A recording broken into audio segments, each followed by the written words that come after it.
Pembicara nepi kita kali ini adalah seorang pria yang berlatar belakang sarjana komputer. Awalnya beliau sangat negatif sekali terhadap bisnis ini, sampai akhirnya beliau hadir di satu pertemuan dan akhirnya beliau terbuka dan mau serius jalankan Tiens. Di bisnis Tiens ini, hampir semua reward yang diberikan telah diraihnya, mulai dari cash reward, luxury car, yacht, plane, dan perjalanan gratis ke berbagai negara di dunia. Beliau juga mendapatkan juara 1 sebagai pembicara terbaik di Indonesia dan juara 3 di dunia. Beliau juga sudah mengisi seminar hampir di seluruh kota di Indonesia dan di luar negeri. Bagaimana seorang pemalu, introvert, pesimistik, negative thinking, dan tidak berani bermimpi bisa sukses di bisnis ini? Mari kita belajar dari Bapak Elvanto. Oke Bapak Ibu, perkenalkan sekali lagi ya. Nama saya Elvanto, latar belakang sarjana komputer Bapak Ibu. Dan kebetulan saya nggak bisa ngebuktiin kalau saya itu sarjana, karena ijazahnya saya nggak tahu ada di mana Bapak Ibu. Ya, karena saya pikir percuma juga kalau saya punya ijazah tapi hidup nggak bisa berubah. Mendingan ijazahnya hilang tapi hidup bisa berubah. Itu prinsip saya Bapak Ibu. Ya, nah Bapak Ibu, saya lahir dari kota yang kecil, di satu kota namanya Batu Raja. Ya, itu penghasil semen 3 gajah kalau Anda tahu. Itu lokasinya 4 jam dari kota Palembang. Saya lahir anak kelima dari 5 bersaudara. Harusnya ada 6, tapi 1 ditarik dari peredaran Bapak Ibu. Sebelum saya kenal ya. Jadi ada kakak saya yang perempuan itu meninggal di usia masih kecil sekali. Nah, kehidupan saya biasa aja Bapak Ibu. SD, saya juga nggak inget saya ranking berapa Bapak Ibu. Yang pasti bukan 1 kayaknya. Bukan juga yang paling akhir. Tidak ada sesuatu yang berarti waktu kecil. Cuman saya ingat ada satu momen di mana waktu itu saya berkeinginan waktu masih kelas 5 SD atau 6 SD, saya berkeinginan pengen nanti SMP itu di Jakarta. Ya, saya anak kelima, jadi harusnya nggak mungkin boleh. Tapi waktu itu saya belajar satu hal secara insting Bapak Ibu, saya tulis di kertas. Jadi saya tulis di kertas SMP mau sekolah di Jakarta gitu. Tulis di kertas, saya lipat-lipat, saya staples banyak Bapak Ibu. Ya, saya staples banyak, terus kemudian saya masukin di bawah baju saya. Ya, jadi di dalam lemari di bawah baju. Oke. Entah kenapa Bapak Ibu tiba-tiba pada saat lulus SD, tiba-tiba aja saya nggak ngerti kenapa, tiba-tiba ibu saya ngizinin. Ya, jadi ibu saya sama bapak saya itu ngizinin saya datang ke Jakarta. Wah, merantaulah kita Bapak Ibu. Ya, nah jadi waktu itu saya mulai merantau, cuman sebetulnya bukan langsung ke kosan. Waktu itu saya tinggal di rumah saudara saya. Nah, pada saat itulah Bapak Ibu saya mulai merasakan yang namanya nasib anak rantau. Ya, anak perantauan Bapak Ibu ya. Begitu nyampe di sana tidak ada lagi yang dikenal kecuali saudara dan kondisi kita nebeng. Saya biasa tidur itu sama ibu saya sama bapak saya. Ya, nggak tahu diri banget ya.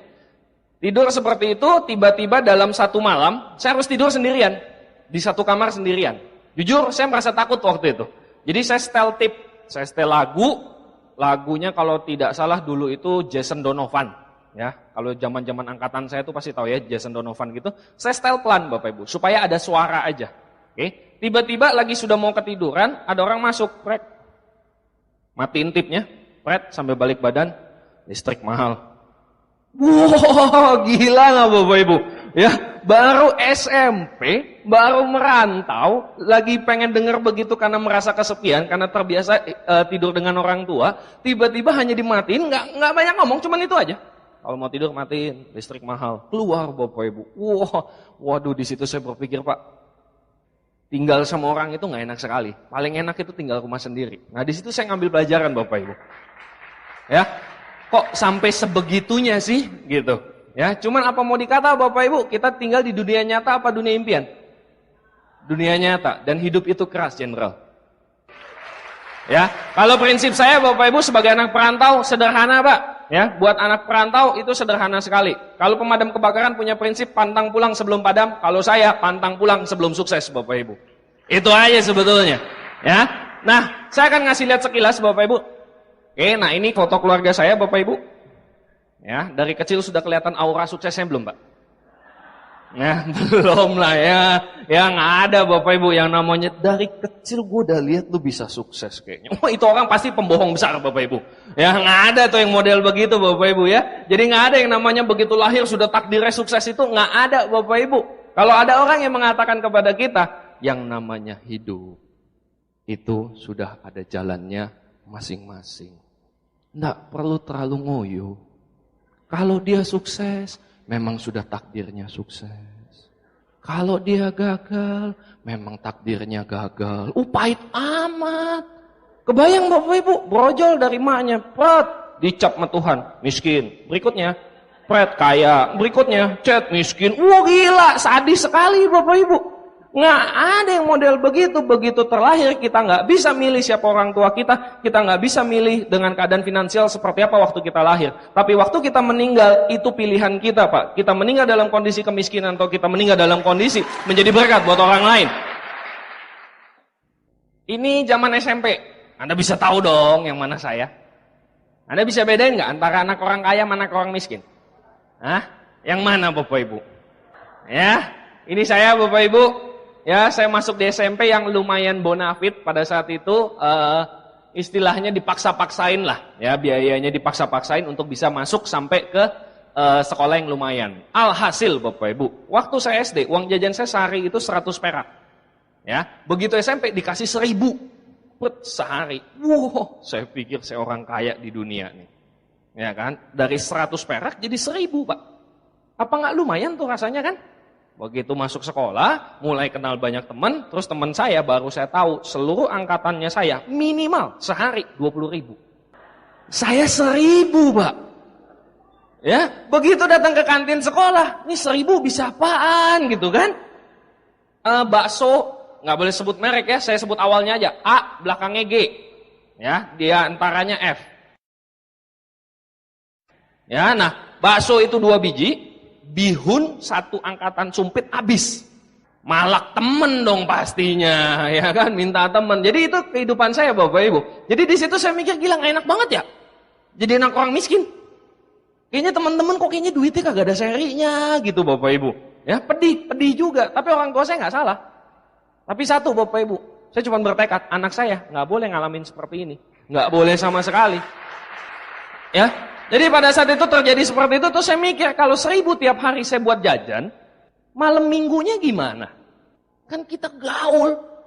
Iya dong, walaupun miskin kan tetap gaul Bapak Ibu. Ini zaman kos-kosan Bapak Ibu. Ya, ini saya. Ya, ini teman-teman kos. Ya, yang menarik satu Bapak Ibu. Dari semua ini, saya presentasiin semua mengenai bisnis ini. Yang join? Nggak ada. Ya, nggak ada sama sekali. Ya. Yang menarik satu Pak, waktu saya join, awal saya presentasi semuanya cuma ngangguk-ngangguk. Habis itu udah selesai. Oke. Begitu saya sudah mulai jalanin, mereka mulai menghindar dan mereka mulai ngomongin di belakang. Tapi satu Bapak Ibu, ini setahu saya Bapak Ibu ya, ini setahu saya. Ini kerja, ini juga kerja. Ini terakhir saya tahu, setahu saya itu terakhir itu dia bandar narkoba. Ya, setahu saya. Ini juga setahu saya kerja, ini kembali ke kampungnya, ini kerja barengan sama si ini nggak jelas hidupnya, ini juga kerja, cuman ini penerima BMW dari Tiansi. Anda bisa lihat Bapak Ibu, pada saat sore hari ini Anda dihadapin sebuah keputusan yang gila. Gampang sekali Bapak Ibu, cuma sekedar sorry man, bisnis beginian mah no way. Tapi 2 tahun, 3 tahun, 5 tahun, mungkin 10 tahun ke depan Pak, satu keputusan yang Anda ambil sore hari ini itu bisa mengubah kehidupan. Itu yang betul-betul spektakuler. Oke, ini zaman kos-kosan Bapak Ibu, kosan saya nggak terlalu sempit, nggak terlalu luas juga. Kalau Anda tahu liang lahat kaliin 2. Nah itu luasnya dari kamar kos saya Bapak Ibu. Ya, jadi cuma 1 kasur, 1 lemari, 1 meja, selesai Bapak Ibu. Itulah kosan saya pada saat itu. Ini hobi saya hobinya naik gunung. Kenapa? Pertama murah. Kedua gaya. Ya, kalau ke mall nggak ada duit kan pahit. Anda punya duit datang ke gunung, nggak ada gunanya. Betul nggak Bapak Ibu? Kalau diceritain kan keren. Yang penting kan itu Bapak Ibu. Biar miskin kan yang penting keren dulu. Banyak kan begitu kan? Nah ini Bapak Ibu ya kehidupan biasalah Bapak Ibu ya, makin gondrong kayaknya makin merasa ganteng gitu kalau makin gondrong ya. Dulu saya mikir sekarang apa kerennya gondrong Bapak Ibu ya. Terus kemudian biasalah begini-beginilah Bapak Ibu ya, anak muda. Nah ini saya Bapak Ibu ya, intinya saya bukan orang yang dari dulunya itu memang sudah berbakat, jago dan sebagainya. Enggak Bapak Ibu.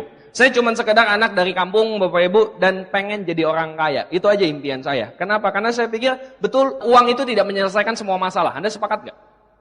Sepakat ya? Tapi kalau tidak punya uang, Pak, masalah tambah banyak. Ya, itulah faktanya. Jadi pada saat itu saya cuma pengen jadi orang sukses. Nah, gimana caranya saya bisa ketemu dengan bisnis ini, dan kenapa yang saya dari super sangat amat negatif sekali mengenai bisnis ini bisa berubah total. Oke, kuliah berjalan seperti biasa, tidak ada ranking Bapak Ibu. Intinya saya sarjana komputer, tapi saya tidak bisa komputer Bapak Ibu. Ya, tadi barusan ditanya sama Pak Hudan, IT Pak, BINUS, luar biasa ya. Iya Pak, komputernya ngeheng, saya bawa ke Mangga 2. Ya, format aja saya nggak bisa Bapak Ibu. Ya, tapi begitulah ya. Jadi Anda tidak perlu bisa, tapi yang penting bisa lulus. Kan itu fokusnya Bapak Ibu. Ya. Nah, pada saat saya sidang Bapak Ibu, di sidang itu kita luar biasa ya. Jadi bertiga timnya pada saat itu, 2 teman saya ini nargetin dapat B Bapak Ibu. Ya, saya orang satu-satunya itu yang menargetkan kalau saya yang disuruh presentasi, saya ngulang skripsi semester depan. Ya, daripada saya maju di depan. Saya lebih baik ngulang skripsinya. Anda bisa kebayang nggak? Yang nonton berapa puluh ribu orang? 8 Bapak Ibu.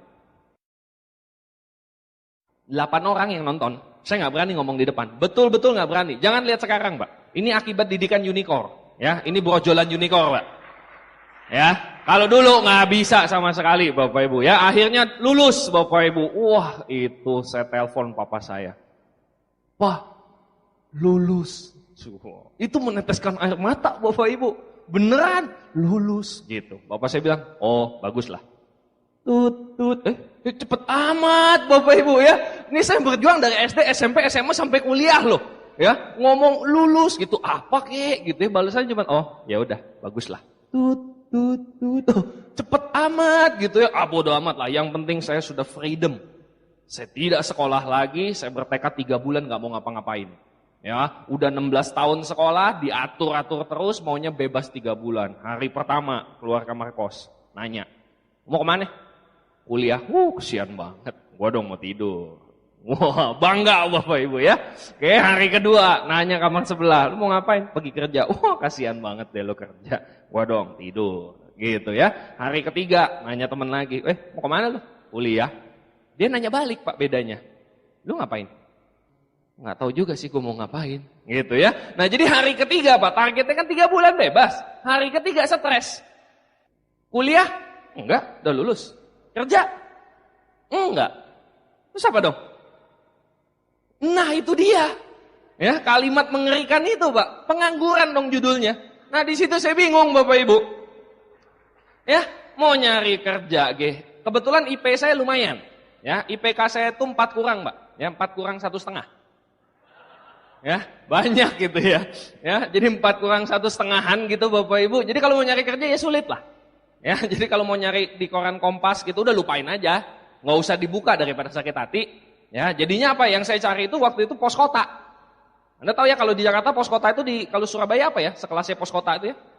Nah, begitu deh, isinya kakek memperkosa cucu gitulah. Ya, isinya model-model begituan gitu ya. Dapat tuh, wah gila, cocok nih IP-nya. Saya bikin surat lamaran, Pak. Nah pada saat saya bikin surat lamaran, disitulah saya mulai berpikir.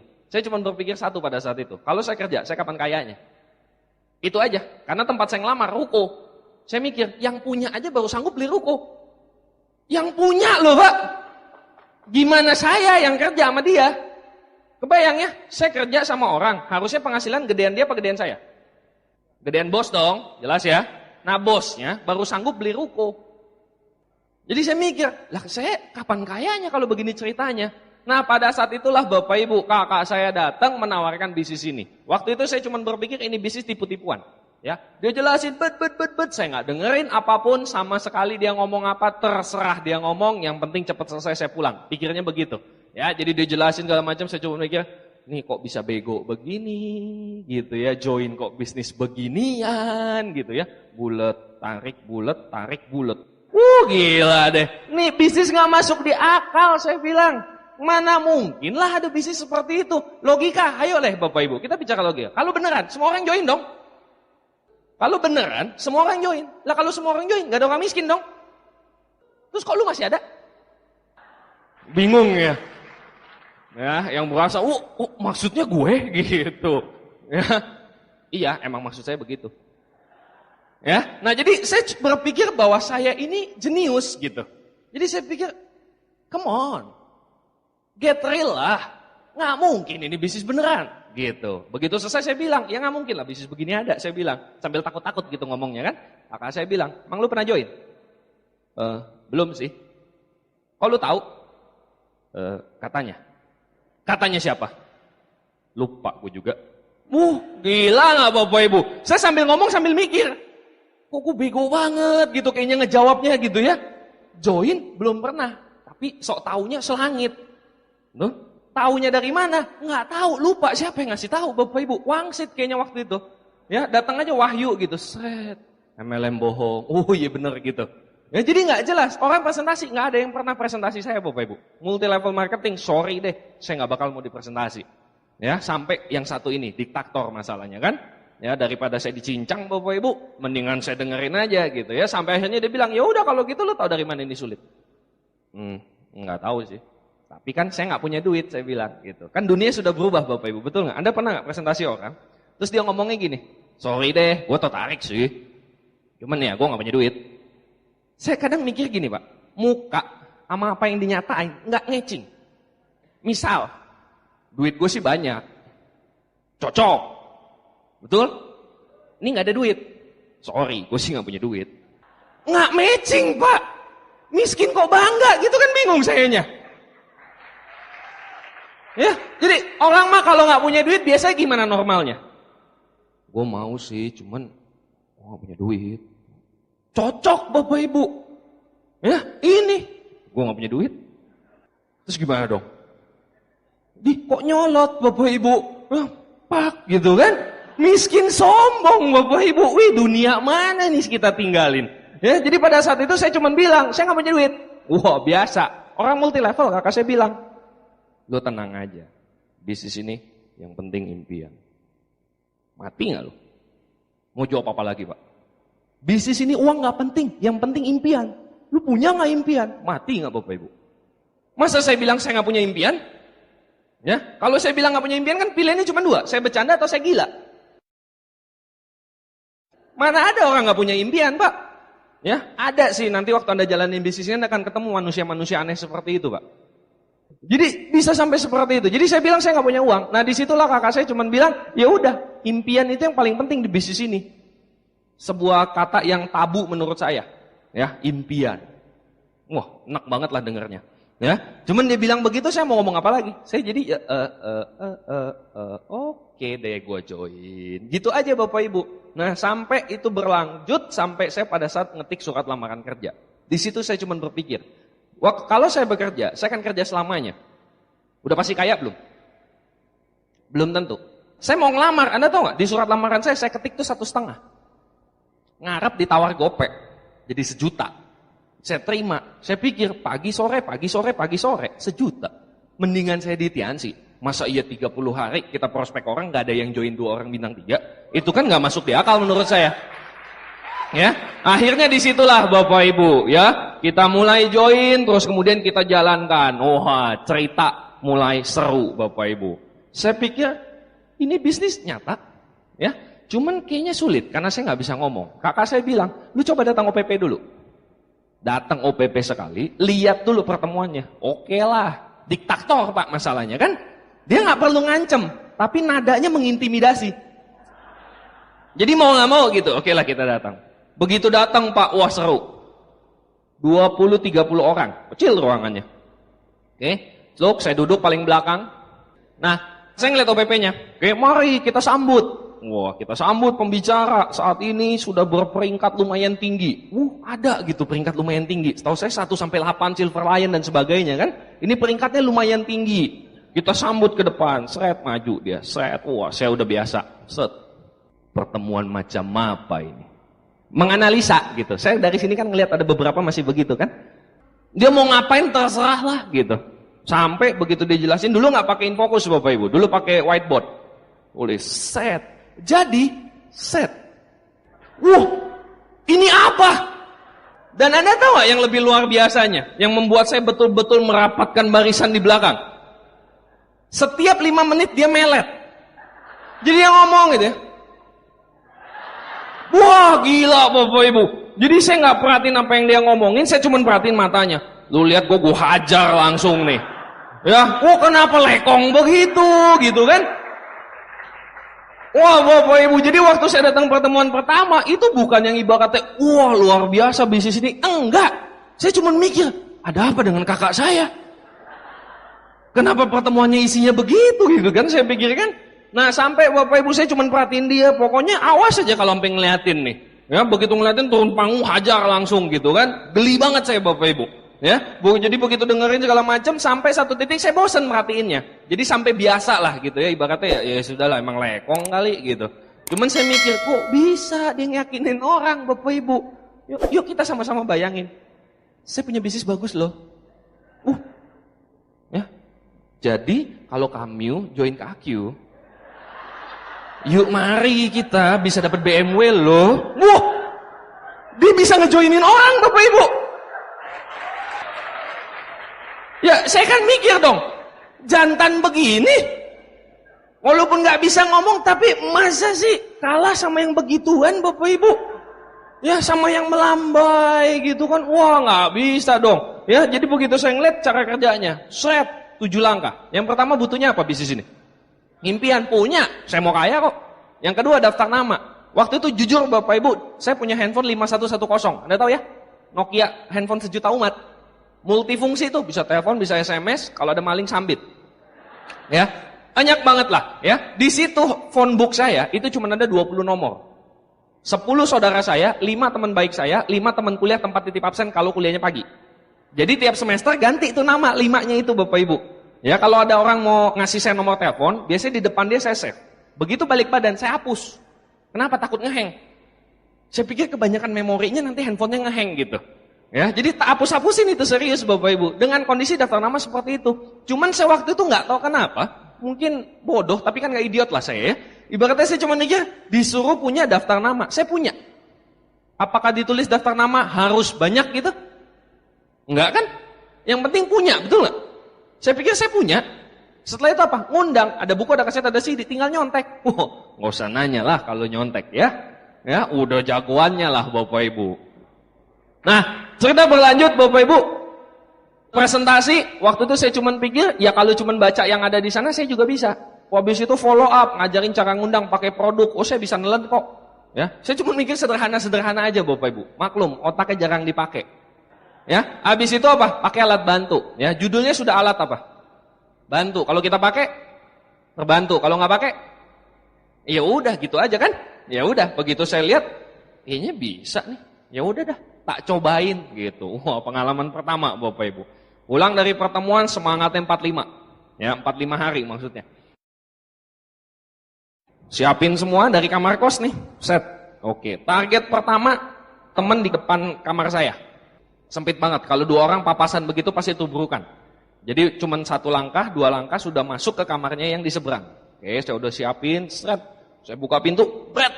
Dia lagi duduk, dia lihat saya lihat dia, saya belok kanan. Turun ke bawah, masuk WC.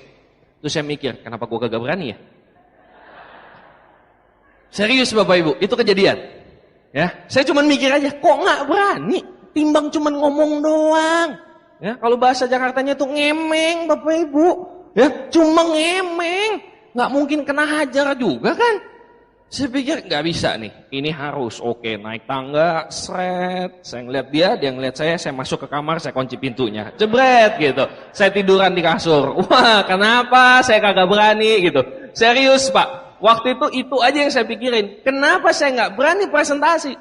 Saya gak ngarep dia join loh waktu itu. Serius, saya waktu itu cuma punya pola pikir, saya cobain bisnis ini. Saya jalanin serius bisnis ini, join gak join itu urusan nanti. Yang penting saya jalanin dulu. Waktu itu saya berpikir seperti itu. Mikir ada kali setengah jam gitu ya. Akhirnya saya pikir oke lah kalau gitu kali ini apapun yang terjadi.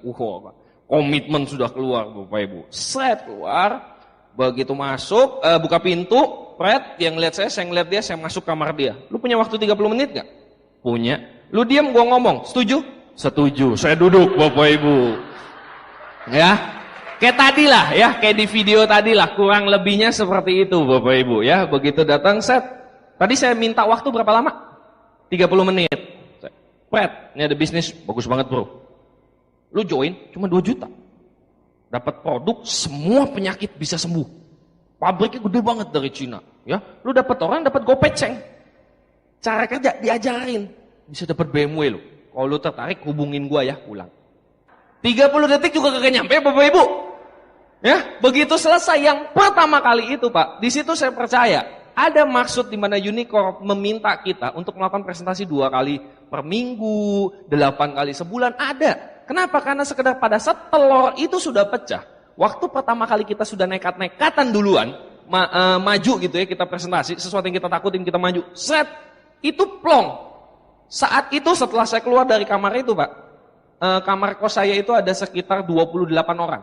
Habis dalam satu malam tak presentasiin semua, Pak. Itu ada sekitar 28 orang. Habis dalam satu malam tak presentasiin semua, Pak. Ya, 28. One on one loh. Kok bisa? Iyalah, presentasinya kan 30 detik nanti. Ya, ngaco banget lah Bapak Ibu. Ya habis 28. Ada yang join?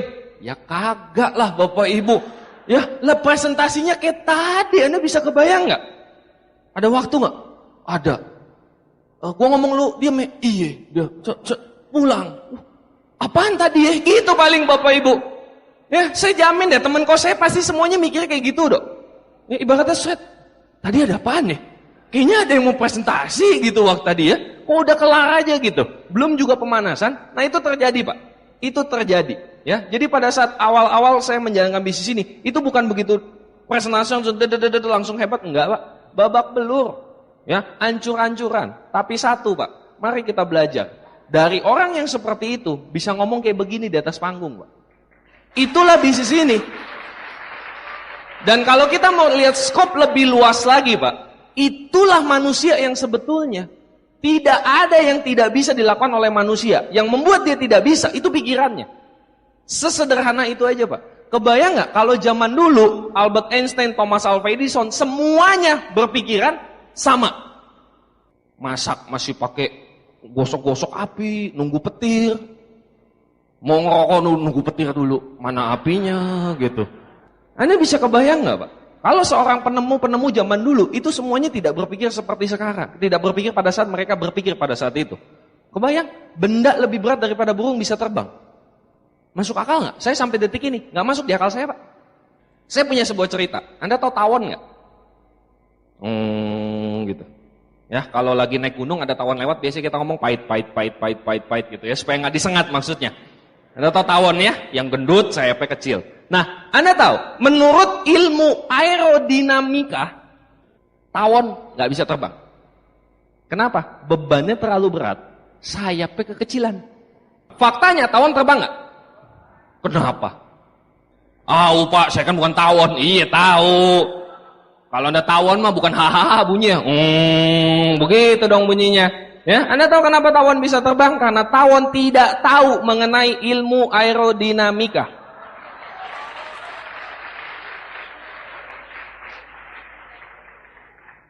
Kalau saya dulu tahu Pak, bahwa bisnis ini mesti jago ngomong, saya nggak akan join. Saya nggak kepikiran bisnis ini mesti jago ngomong. Itu nggak kepikiran sama saya.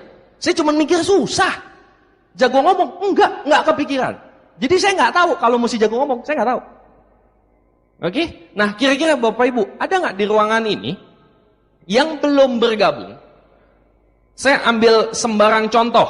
Anda dokter super sibuk misalnya, tapi belum pernah bergabung. Ya? Atau mungkin dari latar belakang petani misalnya.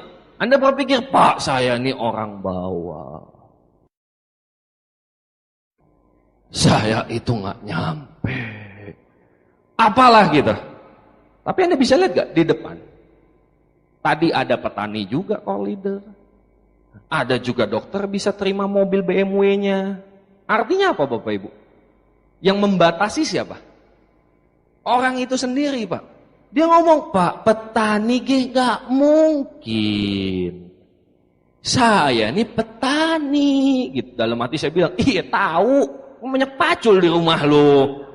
Justru itu mau gak keluar dari situ. Gitu.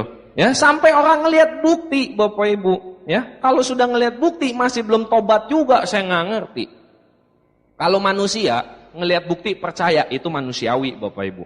Ya, kalau mendekati malaikat itu belum ngelihat sudah percaya, itu mendekati malaikat. Udah ngelihat tapi nggak percaya Pak.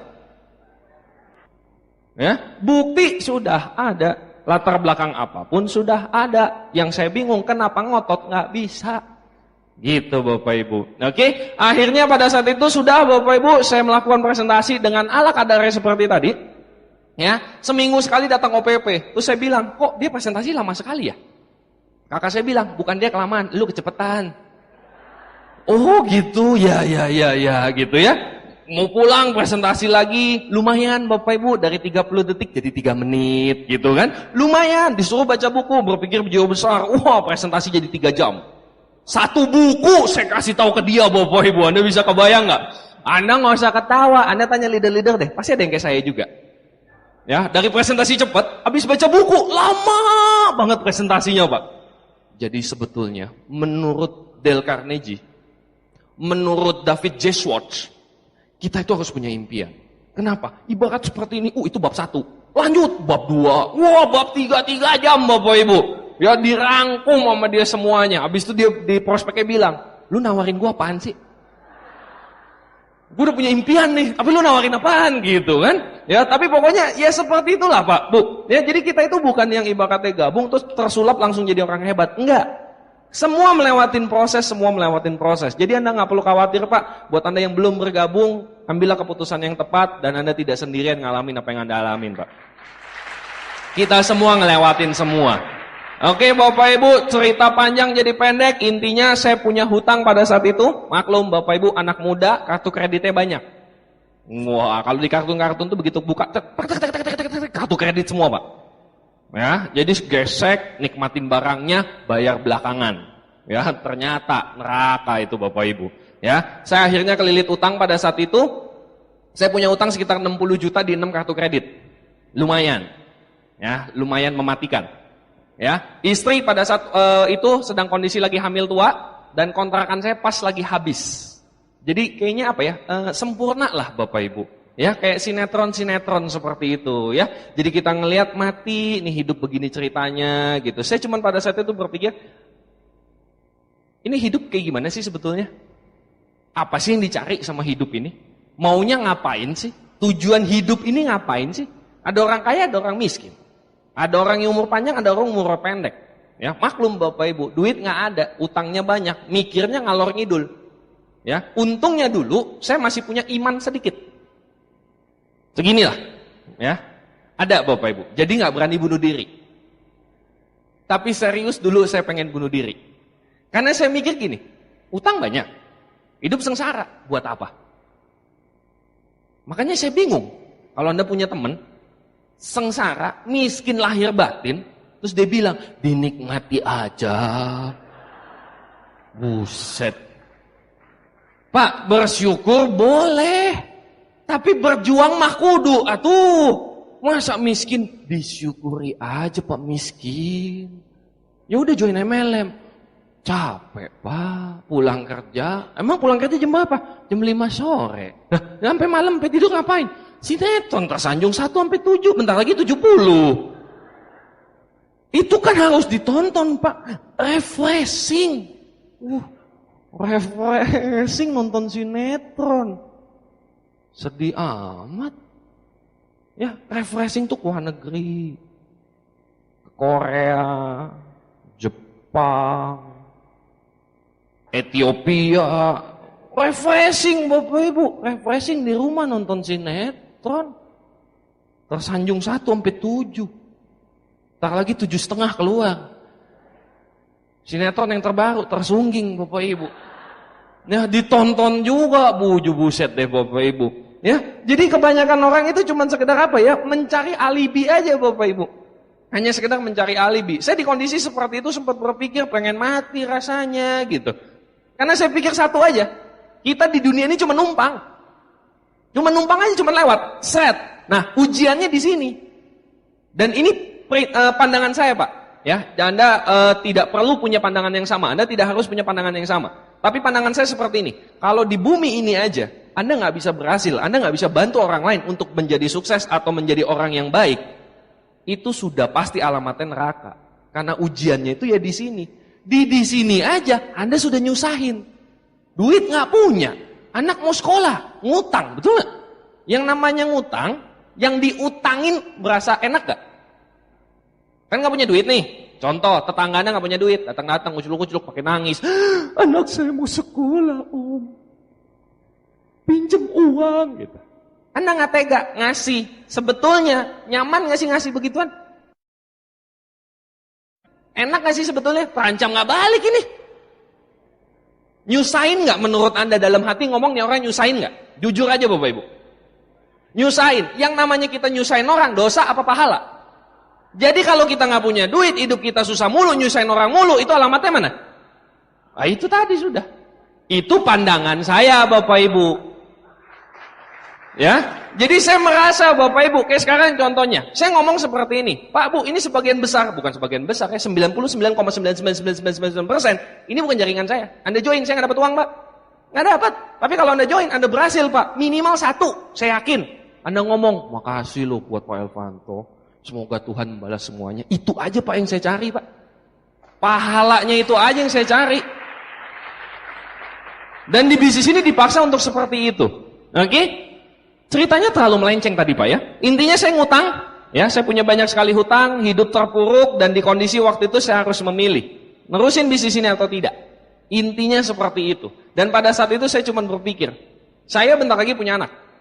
Oke, saya bentar lagi punya anak, dan kalau saya punya anak, logikanya saya pengen dia sukses gak? Hah?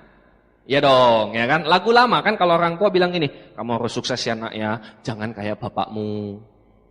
Ada yang ngomong kayak gitu? Jangan sampai Pak.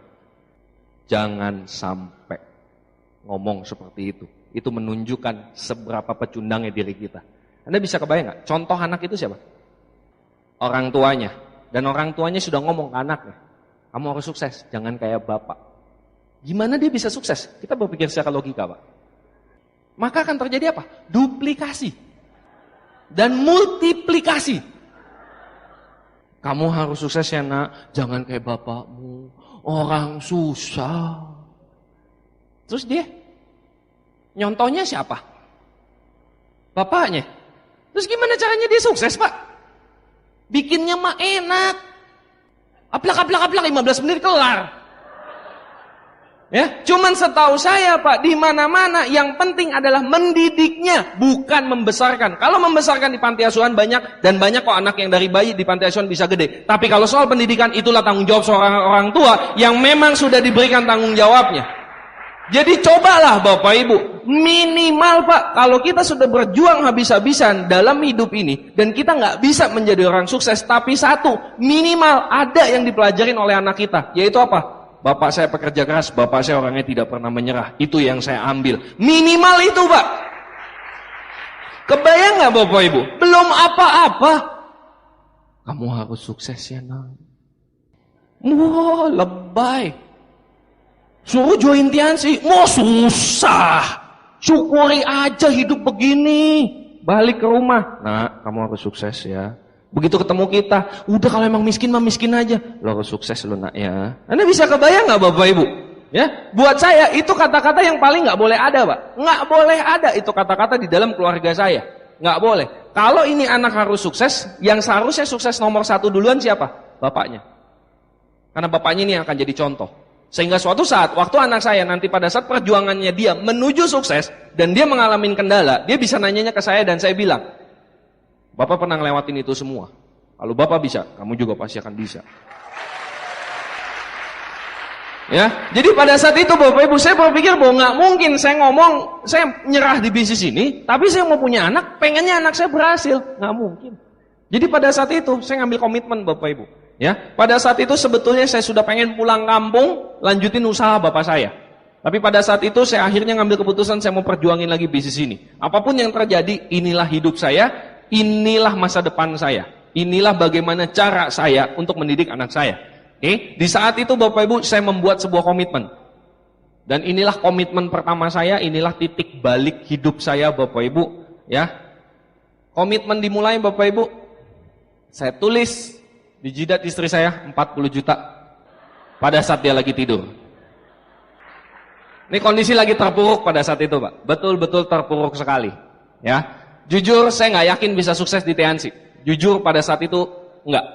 BMW nggak nyampe di otak saya pada saat itu. Yang waktu itu saya kejar adalah mengenai harga diri. Udah terlalu banyak orang tahu saya ini Tiansi. Dan udah terlalu banyak orang tahu yang kalau saya bakal dapat BMW-nya. Dan terlalu banyak orang yang sudah nanyain setiap kali ketemu, udah dapat belum BMW-nya. Udah terlalu banyak Bapak Ibu. Jadi harga diri yang saya perjuangkan. Oke, jadi minimal kalau prinsip saya dari semua buku yang pernah saya baca Bapak Ibu, orang tidak pernah bisa dikatakan kalah sebelum dia menyerah. Jadi kalau dia sudah meninggal sebelum dia menyerah, itu pun tidak bisa dibilang kalah, tapi akan dikenal sebagai orang yang tidak pernah menyerah. Itu yang saya mau dikenal Bapak Ibu. Oke, jadi inilah komitmen pertamanya Bapak Ibu, 40 juta tak tulis. Ya, dari sini saya start komitmen, di situ saya rombak semuanya, saya siap tempur di bisnis ini. Neraka pun neraka yang akan saya lewatin. Pada saat itu saya ngambil ke prinsip seperti itu Bapak Ibu. Karena saya pikir hidup cuma satu kali. Hidup cuma satu kali, saya pikir. Kalau hidup memang cuma satu kali, kenapa nggak kita kasih hidup yang terbaik Bapak Ibu di dalam kehidupan yang cuma satu kali ini? Kenapa kita isi dengan hidup yang serba pas-pasan? Kenapa kita isi hidup yang cuma satu kali ini? Itu dengan kalimat-kalimat ya kalau dia memang kaya kok, memang udah jalan hidupnya dia kaya gitu. Anda bisa kebayang nggak? Dengan entengnya orang ngomong kayak gitu. Betul? Waktu kita presentasi di bisnis ini, percaya dengan saya, banyak orang ngomong kayak gitu. Ya kalau Pak Doni itu memang udah jalan hidupnya. Kenapa waktu dia lahir kagak ada yang ngomong begitu ya? Kenapa waktu Pak Doni presentasi ditolak, terus yang nolak bilang, gua tahu jalan hidup lu memang di Tiansi. Kok nggak ada Pak? Kenapa pada saat udah sukses orang bilang seperti itu? Dan Anda boleh perhatiin Pak, orang yang mengeluarkan kata-kata bahwa hidup itu adalah takdir, hidup ada jalannya masing-masing adalah orang yang belum sukses. Coba diingat-ingat. Orang yang sukses Bapak Ibu tidak mungkin ngomong seperti itu. Karena apa? Karena dia juga mulai dari nol. Dan dia tahu sukses itu bukan takdir. Sukses itu keringat Bapak Ibu. Oke, next Pak. Ini pondok mertua indah saya Bapak Ibu. Ya, kontrakan saya habis dan saya mau nyewa rumah nggak ada lagi, apalagi beli, nggak ada duitnya lagi, terpaksa tinggal di rumah mertua. Ya, ada yang tinggal di rumah mertua di sini? Nggak usah ngacung Pak. Ya, saya bisa ada kontak batin sama Anda. Ya, mukanya biasa suntuk aja gitu ya, apalagi muka istrinya suntuk banget gitu. Kenapa tekanan batin? Orang tua istrinya bilang, suruh laki lu sukses kenapa sih, nebeng mulu gitu kan. Istrinya ngomong ke suaminya, Mas disuruh sukses. Lu itu nikah sama gue, bukan sama mak lu, gitu Bapak Ibu. Lebih kasar lagi kan, akibatnya apa? Istrinya tekanan batin. Bela suami salah, bela orang tua salah, tekanan batin. Nah saya ngalamin seperti itu Pak. Ya, Anda bisa kebayang, saya tinggal di sini Pak, saya nggak dikasih lemari. Jadi saya naruh baju itu di dus, tetap ditumpukan dus, ngambil bajunya dari dus, terus habis cuci setrika masukin lagi ke dus. Itu yang saya alamin di sini. Dan kalau makan ada sebagian makanan yang saya nggak boleh makan. Anda bisa kebayang nggak? Karena istri saya itu anak wanita kesayangan sekeluarga besar. Jadi keluarga besar istri saya itu jarang ada wanitanya. Dan dia ini anak kesayangan. Begitu sama saya, hidupnya lebih menderita daripada dulu. Gimana nggak bete tuh mertua Bapak Ibu? Ya, jadi saya maklumin. Ya, siapa di sini yang punya mertua dan rasa-rasanya mertuanya galaknya ampun-ampunan, nyari-nyari kesalahan terus, ada nggak? Nggak usah ngacung, kita ikatan batin aja. Ya, Anda tahu nggak kenapa mertua itu begitu galak sama Anda? Karena lu miskin. Saya balikin nih supaya Anda nggak marah lagi sama mertua, supaya Anda berdamai sama orang mertua. Tapi ingat 1-2 tahun Anda buat diri Anda sukses. Sepakat? Oke, saya kasih analogi gini. Anda punya mertua galaknya setengah mati. Oke, sekarang saya balikin. Saat ini Anda sudah punya anak dan anak Anda menurut Anda cuantik. Enggak cuma cantik, Pak. Cuantik pisan. Ya. Anda sebagai bapaknya pengennya ini nikahnya sama siapa? Cinta atau pria mapan? Apakah cuma cinta? Yang penting I love you, you love me? Hah? Enggak kan?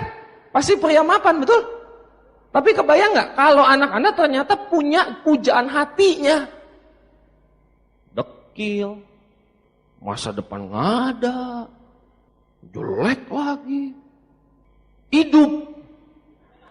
Yang lebih parah, dicintain sama anak Anda. Terus terpaksa Anda merestui. Bete nggak sama tuh laki? Ayo, bete nggak kira-kira? Bete kan? Ya itu, sama mertua lu. Lu digituin karena mertua lu juga ngeliatnya begitu tuh. Paham nggak maksudnya? Jadi satu-satunya cara untuk membuat mertua menjadi baik, Pak, sukses.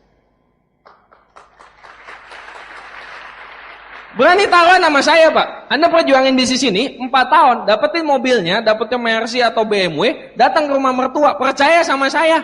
Anda belum masuk, teh hangat sudah tersedia. Silakan diminum. Kok tiba-tiba baik gitu kan? Anda bingung kan? Terus, Anda tahu nggak kenapa tiba-tiba baik? Minggu depan ada kondangan, mertuanya mau minjem tuh mobil. Baik dia sama kita, Bapak Ibu, ya. Jadi seperti itu sebetulnya, Pak. Bukan kita mendewakan uang, enggak. Tapi uang itu bisa meningkatkan derajat hidup kita, Pak. Kita tidak lagi bisa dihina orang. Oke? Dan ini motor perjuangan saya, Bapak Ibu. Honda Mega Pro tahun 2003. Ya, motornya punya, bensinnya mintanya kemana? Ya ke sini. Strategi, Bapak Ibu. Ya, udah kadung dihina, ya udahlah. Ya, sekalian aja dihina, bodo amat gitu kan? Ya. Mulai Bapak Ibu menjalanin proses di bisnis ini, presentasi di mana-mana dari satu sampai 2 sampai home meeting, sampai group meeting, sampai rame dan sebagainya, itu kita ngelewatin prosesnya Bapak Ibu. Ya, downline pertama saya adalah pacar saya sendiri yang sekarang udah jadi istri Bapak Ibu. Ya, downline kedua itu hanya karena waktu itu produk. Ya, jadi dia sebetulnya tidak tertarik mengenai bisnisnya. Tapi orang tuanya dia bilang, yang pertama itu dia orang tuanya kakinya jalannya diseret. Ya, terus dia cuma pengen coba produk. Dan waktu itu saya bilang mendingan gabung. Jadi prosesnya itu terkadang bukan karena waktu kita presentasinya, Pak. Tapi saya percaya satu, setiap keringat kita yang menetes ke muka bumi itu pasti akan jadi berkat. Dan berkatnya itu dari mana saya nggak tahu. Jadi bisnis ini sebetulnya Anda lakukan saja, Pak. Anda lakukan saja. Anda pernah nggak punya pengalaman gini? Anda bangun di bisnis ini di satu kota ya. Katakanlah misalnya di kota Malang, Anda presentasi gitu, kayaknya nggak berkembang, patah tumbuh hilang berganti, terus entah gimana dari Sidoarjo berkembang, padahal Anda nggak bantu, pernah ngalamin nggak? Itulah Pak, yang namanya waktu kita jalanin bisnis ini dengan tulus, kita jalanin dengan ikhlas, keringat kita netes, dan setiap dia nyentuh muka bumi itu nguap jadi berkat. Dan kapan berkat itu turun terserah yang di atas Pak. Ya, jadi jalanin aja bisnis ini Bapak Ibu. Ya, saya ketemu jaringan saya Pak Ahui bintang 8, itu pun juga nggak disengaja. Kalau dipikir nggak masuk di akal. Anda mau tahu nggak? Saya dapat bintang 8, saya penerima reward di bawah itu gimana? Jadi gini, saya punya teman kos. Ya, teman kos ini punya teman kos. Teman kos ini punya teman main. Nah, teman main ini punya teman SMA. Teman SMA ini punya teman baiknya dia. Teman baik ini punya teman main bola. Nah, itu Pak Ahui. Bisa dipikir logika nggak Bapak Ibu? Kebayang nggak kalau saya join, terus saya mikir, nanti bintang 8 saya kaki kedalaman kesekian, saya dapat dari teman, punya saudara, saudaranya punya teman, terus nggak bisa Bapak Ibu. Modalnya cuma 20 daftar nama, yang ada nomor teleponnya Bapak Ibu. Cuman bermodalkan jalan, bermodalkan tidak tahu mengenai ilmu aerodinamika. Terimalah BMW saya sekarang.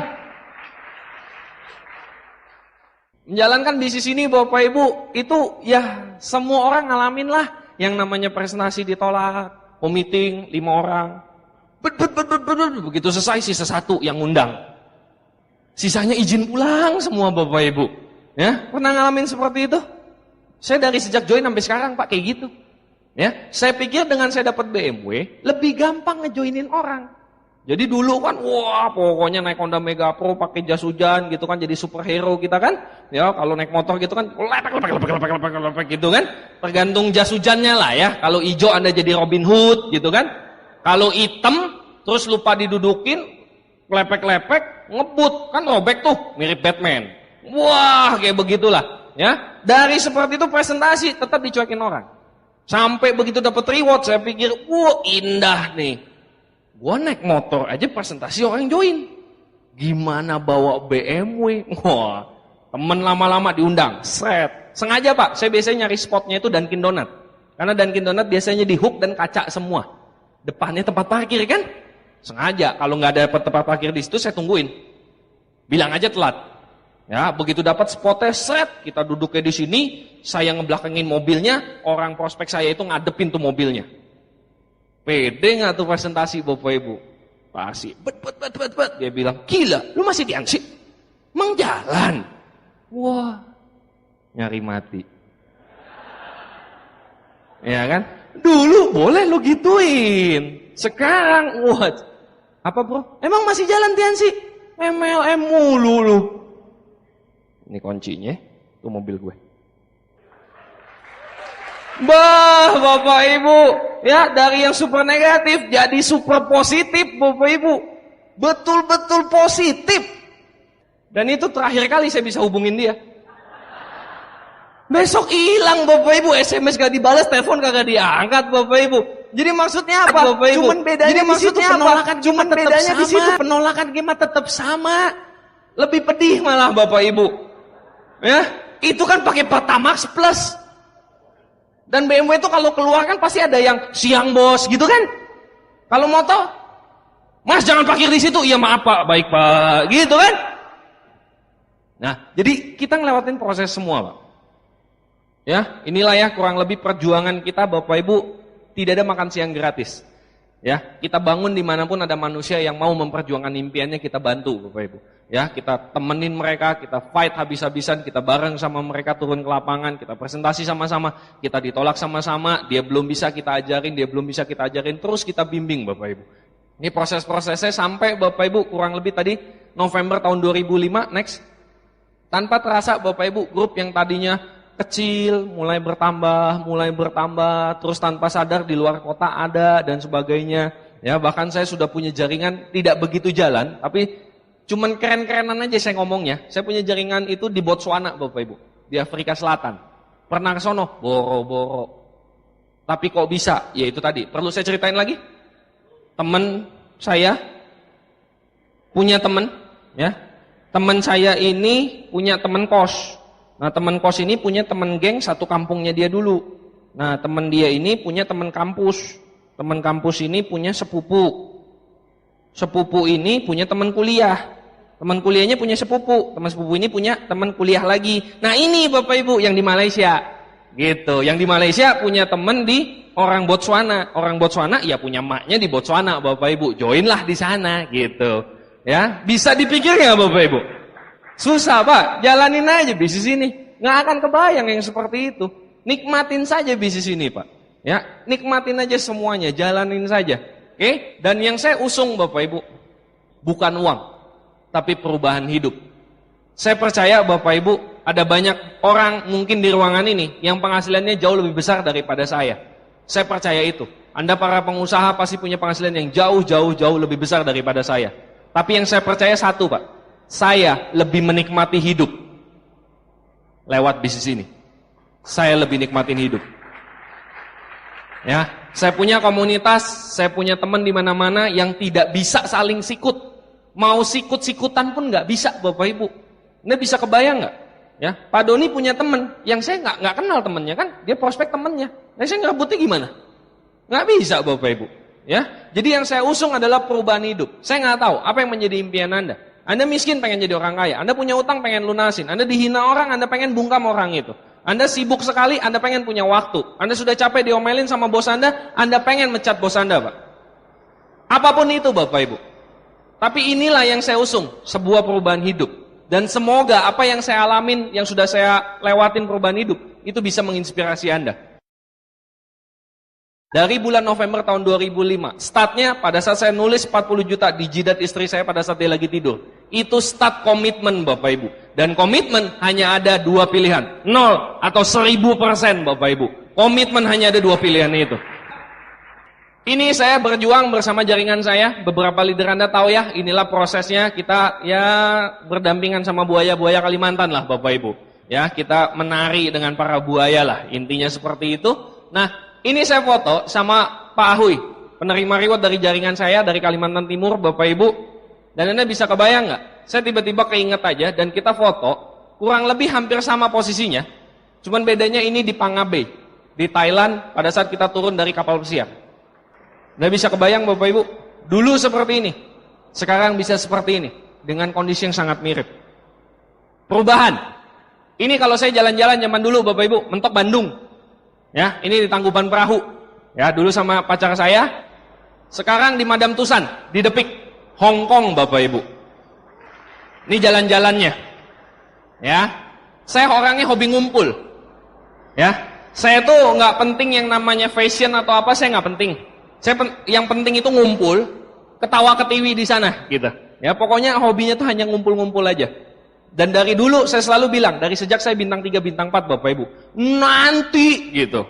Ya kan, kalau belum sukses kan ngomongnya nanti, betul nggak Bapak Ibu? Ya, pokoknya ngelesnya begitu deh, nanti gitu kan. Lu lihat nanti, gitu. Ya kan, kalau sekarang kan enak ya, lu lihat aja sekarang gitu. Nikmatlah Bapak Ibu ya. Nah, pada saat kita suka ngumpul begini, saya suka bilang kita nanti ngumpul di beda-beda negara. Dan saya juga nggak tahu waktu itu ngomong apa ya, cuman ngomong Bapak Ibu, otak saya juga kagak nyampe. Cuman kata upline mesti begitu, ikutin. Kita ngumpul Pak di Tembok Cina. 36 orang Bapak Ibu. Seluruh jaringan saya 36 orang. Itu di Tembok Cina. Kita jalan-jalan di Beijing, di Tianjin. Saya hobi naik gunung. Waktu saya join di bisnis ini sama sekali nggak naik gunung. Bahkan saya menolak beberapa kali tawaran yang sangat menarik sekali untuk naik gunung. Saya tolak, nggak enak sekali rasanya.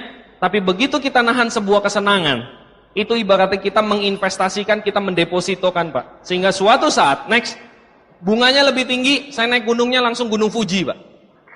Ya, ada harga yang memang harus kita bayar. Ini jalan-jalan Bapak Ibu, ya, ini mah udah kagak usah dibahas lah ya. Udah sejak 2008. November 2005 start komitmen. 2006 utang masih banyak, 2007 ya saya beli rumah, 2008 ke luar negeri ganti mobil Ford Everest, 2009 dapat BMW-nya, 2010 dikirim ke luar negeri sebagai pembicara internasional, Pak.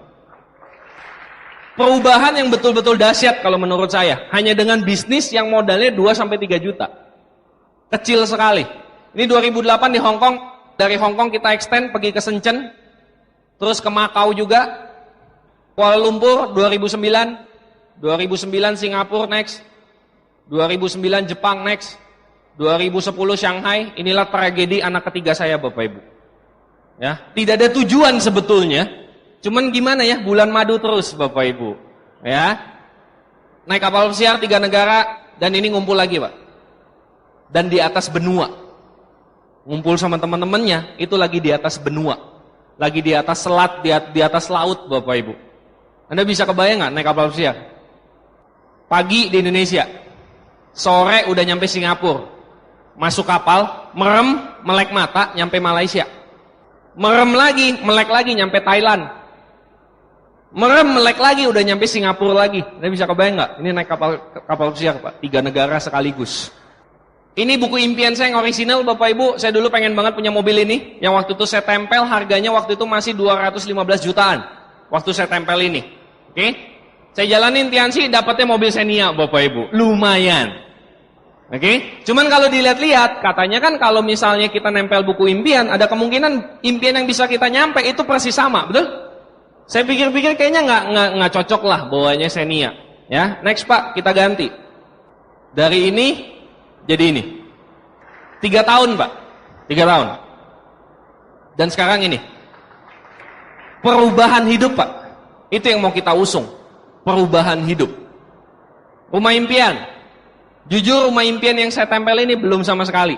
Saat ini saya baru punya ruko 1, apartemen 1. Dan asiknya apartemen ini saya belinya sebelah-sebelahan sama jaringan saya Bapak Ibu. Ya, jadi dulu kos sebelah-sebelahan, sekarang apartemennya sebelah-sebelahan. Gitu ya. Agak keren dikit lah.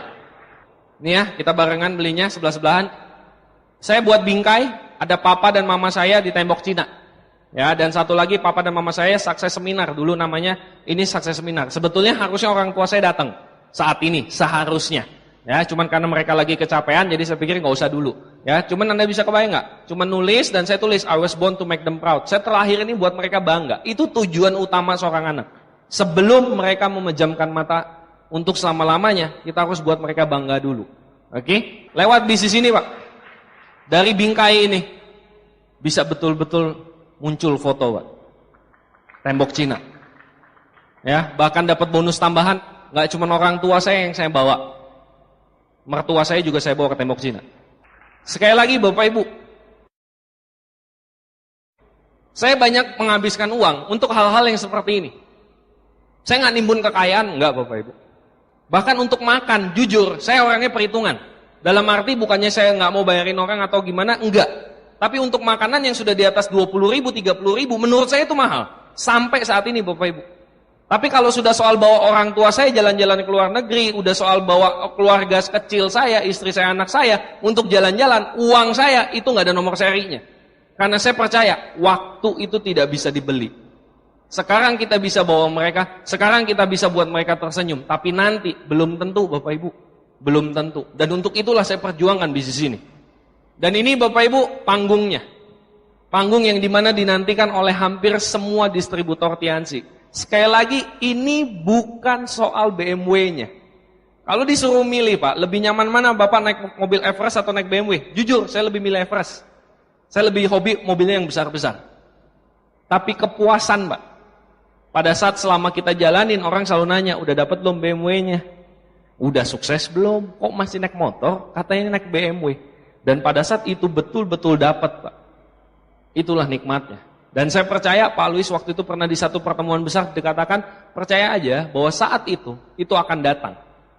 Dan hari ini Bapak Ibu, saya bisa mengatakan, saat itu telah datang. Di mana panggung kemenangan itu milik kita. Dan ini Bapak Ibu udah saya bayangkan dari zaman dahulu kala Bapak Ibu, ya, dari semenjak zaman jahiliyah lah, ya, dari sejak saya join Bapak Ibu, ini udah saya bayangin. Satu momen di mana lampu sorot seperti ini itu nembaknya ke saya. Itu yang dari dulu saya bayangkan. Saya pengen jadi seorang pemenang. Dulu tidak ada orang yang tahu siapa saya Bapak Ibu, betul-betul tidak ada yang tahu. Saya jaringan siapa aja orang nggak ada yang tahu Pak. Nggak ada, serius nggak ada. Dan dari situ Bapak Ibu, itu mengeluarkan motivasi buat saya. Masa iya saya nggak bisa? Masa iya kalau saya habis-habisan itu nggak bisa? Masa iya?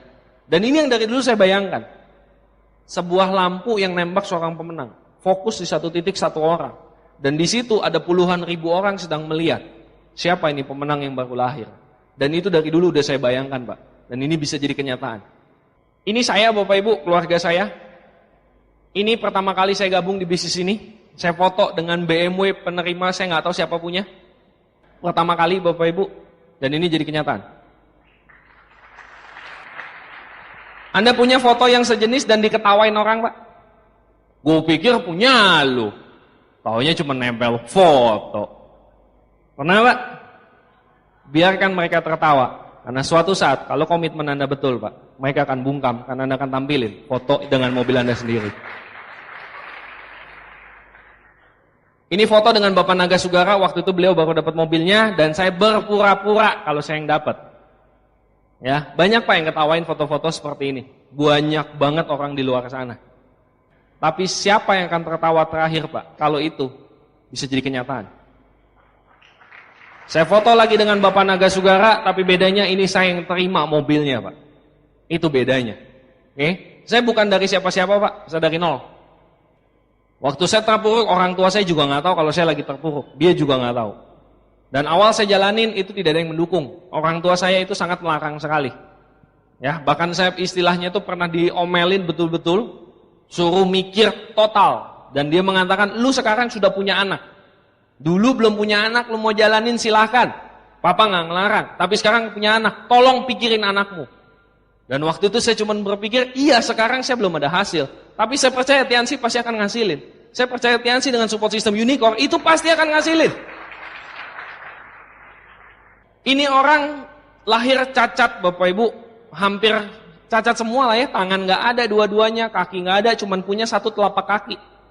Tapi orang ini saat ini sudah menjadi motivator kelas dunia dan sudah menjadi konsultan keuangan kalau tidak salah dan sukses sekali. Rumahnya punya kolam renang dan sebagainya.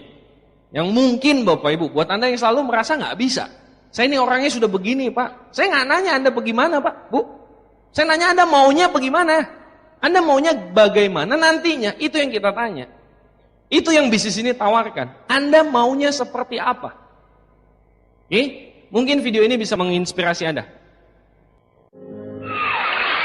Thank you very much.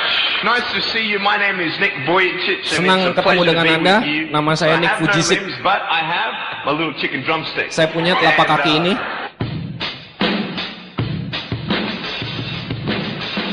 So it's like. You like that? That would be really cool if I could get this. But honestly, along the way, you might fall down like this. Ready?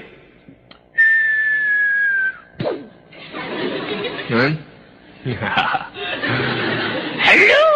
Dalam perjalanan mungkin Anda akan jatuh seperti ini. So what do you do when you fall down? Apa yang Anda lakukan waktu Anda Get jatuh? back up. Everybody knows to get back Bangkit up. lagi. Because if I start walking, Semua tahu bangkit I'm not gonna get karena anywhere. Anda punya kaki. Kalau saya nggak bisa. But I tell you, there are some times in life Tapi saya kasih tahu bahwa di suatu saat di dalam kehidupan Anda, pada saat Anda you feel jatuh, like you don't have the strength. dan to Anda get merasa back up. kayaknya nggak punya kekuatan lagi untuk bisa bangkit. Do you think you have hope? Anda pikir Because I punya tell kaki. you, I'm down here, Kasih tahu kepada Anda, saya di bawah face sini. down, Dengan muka and menghadap ke I have bawah. no arms, no Dan legs. saya nggak punya tangan, saya nggak punya It should be kaki. impossible for me to get Kelihatannya back nggak up. mungkin It's saya not. untuk bisa bangkit. Nggak. You see, I will try 100 times Saya to akan get coba up, 100 and kali if I untuk bangkit. fail Dan kalau 100 saya times, gagal 100 kali mencoba, if I fail and I give dan up, saya do you think that gagal I'm dan gonna saya get berhenti, up? saya No. menyerah. Apakah saya bisa bangkit? If I Enggak. fail, I try again. Kalau saya gagal, saya And coba again, lagi. and Dan again. lagi, dan lagi. But I just want you.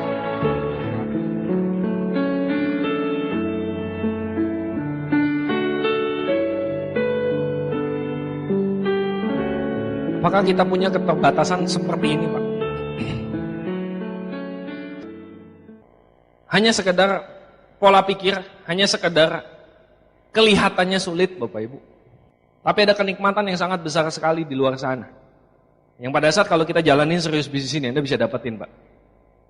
Dan itu tidak hanya sekedar uang. Waktu saya mengajak papa saya ke China, Bapak Ibu, di situ saya ngelihat dia itu tersenyum. Papa saya itu orang yang jarang sekali untuk tersenyum. Tapi dia bisa tersenyum. Dan bahkan kemarin pada saat ke Jepang, saya maksa dia ikut dan dia bilang dia nggak mau. Tapi begitu suatu saat saya ketemu sama dia, dia cerita. Papa cerita ke teman-teman papa, kalau kamu maksa papa ke Jepang. Saya bilang, Pah, nggak berangkat ngapain cerita? Terus dia bilang, satu kalimat Bapak Ibu. Simple mungkin, dia juga mungkin sudah lupa. Tapi saya ingat terus-terusan. Dia cuma bilang, emang kenapa kalau papa cerita? Papa yakin kok, anaknya teman papa belum tentu bisa maksa papanya ke Jepang. Tapi anak papa bisa maksa papa ke Jepang. Bapak Ibu, untuk hanya satu kalimat itu, Pak, saya rela 1000 kali lipat lebih berat di bisnis ini. Itu sebuah kepuasan untuk saya, seorang anak, Bapak Ibu.